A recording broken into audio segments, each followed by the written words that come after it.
Hi, it's the girl out there right here with you. It's me, Cindy, and this is just your happy chat. Today is September 22nd, 2022. And I was sitting here. I actually was going to do a podcast a little earlier in the day, got a little carried away, as it tends to do in our life. So I was sitting here in my little happy spot over here. And I thought, oh, I wonder if I could just read something from my journal from when I was a child. And I have all of my journals. Here is one of them from way back when. And this one, so I just decided, oh, I'll just go pick it up. Why not? Because this is, you know me, this is what I do. And so I went and picked it up, and it is this. So this is what's so great. So today is September 22nd, 2022. And this is from September 22nd, 1988. Oh, how the dates are. And what I loved about it was as soon as I picked it up, realizing that I did not know why I picked it up, was that this fell out, and it was a beautiful little note, which just came out. And it was a note from my dad that I must have tucked in there, completely nothing to do with this journal. Hi, Cindy. Are you having fun at outdoor school? We miss you, but I know you are having fun. Love, Dad. And that is not even from that date, but I just randomly saw it in this book, and it brought back a flood of memories of and something that I now do with my own children, and how my dad would and my mom would stick little sweet notes into lunch bags, into travel bags, and whenever I would go away, there would be all these little notes tucked into little places. And I would find them. And so I had a very hard time going away from home. My dad would have to come and get me in the middle of the night, quite often from my friend's house. It would be, 2 a.m. I would rarely be able to make it for a full sleepover. That was probably something, as I think upon reflection, I really had a tough time. I got very, very nervous. And so I just, my parents always, never judged that, never said anything, but were always willing for me to go and give it a try. Always, every time I thought that I could maybe hope that this would be the night, and at 2 a.m. or at 11 p.m. when I just got so nervous, they would just be there and ready. I think about that now that I am a parent, how hard that would be to always just be ready to pack up in the middle of the night and go get your child. And I know that I did that a lot. So a grateful moment. But my parents also would tuck little notes into socks and into spaces so that I could see these little reminders from home. And how lovely that little space of home can be. To see your parents' handwriting. And it's something that I then continued on, definitely into my relationship, my marriage. I did it. And I always wanted to do handwritten letters.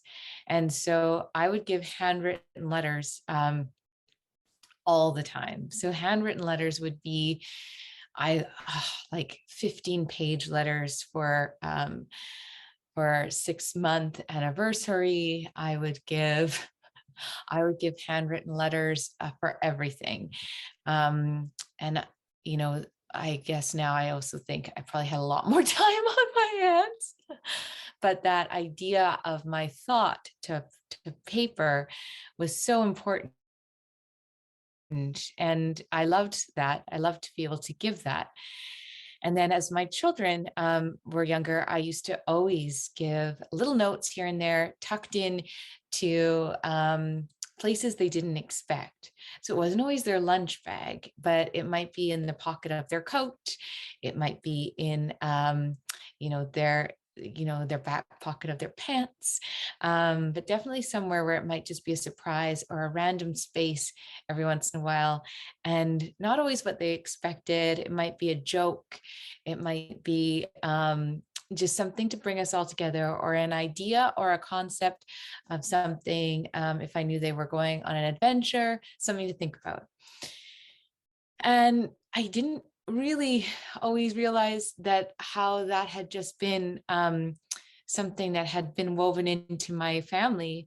And now thinking about it, and I see that beautiful little note that my dad had sent to me, how beautiful it was that they had done that, in such a loving and sweet way, and that now has been carried forward in my children's life. Obviously now, as they are getting older, I respect their boundaries and don't put those notes in spaces. But you sort of forget sometimes those really, really beautiful ways of communicating that that happen in your family.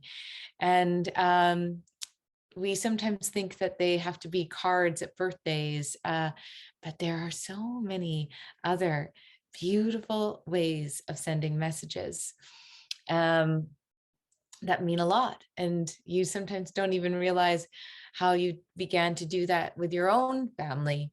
And it's just this beautiful way of communicating. So 09/22/2022, today is actually all a day about messaging and communication and how to communicate. So it's interesting, not interesting that this is what I'm discussing. This will be airing on September 23rd. But I'm going to discuss it since today is the day I'm doing this, or randomly saw it. And I'm going to go backwards a little bit to what's been happening for me this week. I've been spending some time focusing on my outer appearance. Yes, I have. So I've been doing a lot of work for the last few years on inner growth, as you probably have noticed. And so what usually happens when you focus on one area, another area doesn't get as much attention. And so, which is okay. That's what what happens. And a beautiful quote, I think it's by Oprah, is, "You can have it all in life. You may just not have it all at the same time." And I think that's really felt like a great motto for me in life, is you can have it all. It just doesn't always have to land in your life at the same time.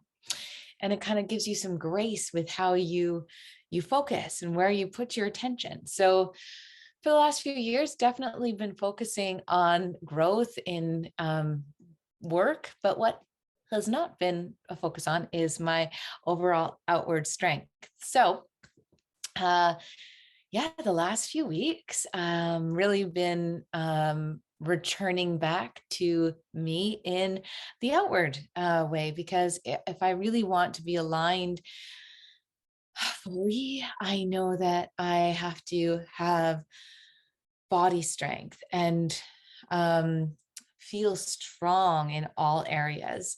And so I did it. I did try. So just so everybody knows, I've been running, which I've definitely been doing and I really enjoy. And that's part of a meditation for me. And so then I did try to do some home workouts and kind of set the intention that every morning I would wake up and do these workouts to create that as part of my life.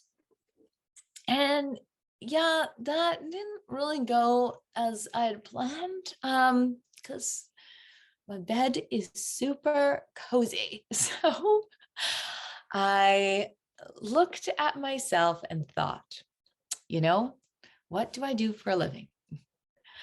I support people in an effective plan to keep themselves on track, to give them tools. And what do I say? I say this is like training at the gym, and that's how you build your intuition and ways to do it. So I was like, if I'm doing that for other people, I probably need a trainer myself. And so I got one, and she is like the perfect fit for me. So I'm talking about this because when you share something out loud, it gives it energy. And when you share it and you speak of it, it becomes real. And so I want to share it so that you all can be a part of this journey with me. It gives me accountability. It makes this space for me somewhere that's more real. So here you all go. So I will be creating a space for my body awareness and strength over the next, well, I'm going to be doing 6 weeks, learning the foundations of my body awareness. And then after that 6 weeks, building even further. My goal is to get really back into, there was a time when I was doing some heavy lifting. And part of me thinks, yeah, you know what? Let's look at where I could go for myself, and get back to feeling so strong. So I can say what I loved about my first day was how she didn't want me looking in the mirror. She wanted me to feel what it felt like to move with my shoulders and to really feel what it felt like to kind of just understand when she said to move my shoulders back and to move with a weight slowly, to really kind of move with intention. And she was there to kind of support and see how my body was flowing.